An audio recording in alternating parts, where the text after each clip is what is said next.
Israel और Yemen से जुड़ी इस समय एक बड़ी खबर सामने आ रही है। इजरायल ने एक बार फिर बहुत बड़ी घटना को अंजाम दिया है। अगर आपको याद हो तो इजरायल की वायुसेना ने गुरुवार को यमन की राजधानी सना के महत्वपूर्ण ठिकानों पर हवाई हमला किया था। इजरायल ने बताया है कि हमले में यमन के ज्यादातर हिस्से पर कब्जा किए गए हूती संगठन के सैन्य प्रमुख और रक्षा मंत्री को भी निशाना बनाया गया। अभी तक हूती और सना में हुए नुकसान की पुष्टि नहीं हुई थी, लेकिन अब यमन की सरकार में राइटर्स के सूत्रों के अनुसार इजरायली हमले में हूती सरकार के रक्षा मंत्री असद अल सरकाबी की मौत हो चुकी है। इसी प्रकार से हूती के सैन्य प्रमुख यानी आर्मी चीफ अब्द अल करीम अल घामरी भी मारे गए हैं। इजरायल के हमले और उससे हुए नुकसान पर हूती संगठन ने कोई बयान जारी नहीं किया और न ही इस सिलसिले में पूछे गए सवालों का जवाब दिया। इजरायली वायुसेना ने कहा है कि लड़ाकू विमानों ने सना के उस परिसर को निशाना बनाया था जहां हूती संगठन के प्रमुख लोग एकत्रित थे। खुफिया सूत्रों से जानकारी मिलने के बाद ये हमला किया गया।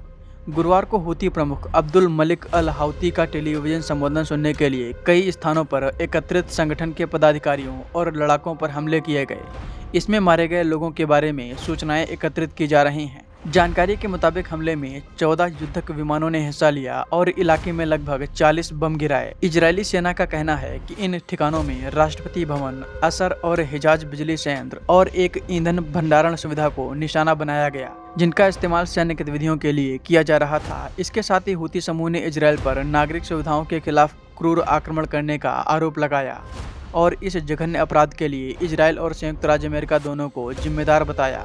बता दें कि यमन के हूती विद्रोहियों ने हमास के खिलाफ युद्ध का ऐलान कर रखा है। जब से इजरायल ने हमास पर हमला किया तब से हूती विद्रोही लगातार इजरायल को नुकसान पहुंचाने की कोशिश कर रहे हैं। इन हूती विद्रोहियों को ईरान सपोर्ट करता है। हथियार से लेकर ट्रेनिंग सभी ने ईरान मुहैया कराता है और ईरान के इशारे पर ही ये लोग इजरायल को टारगेट करते हैं। यमन के लगभग आधे हिस्से पर हूती विद्रोहियों का कब्जा है। इजरायल इनसे काफ़ी दूर है, इसलिए ये लोग इजरायल की ज़मीन पर हमला तो नहीं कर पाते, लेकिन ये लोग लाल सागर से गुजरने वाले जहाज़ों पर हमला करते रहते हैं और अब इसी वजह से इजरायल ने इन पर हमला किया है, जिसमें इनका रक्षा मंत्री और सेना प्रमुख मारा गया।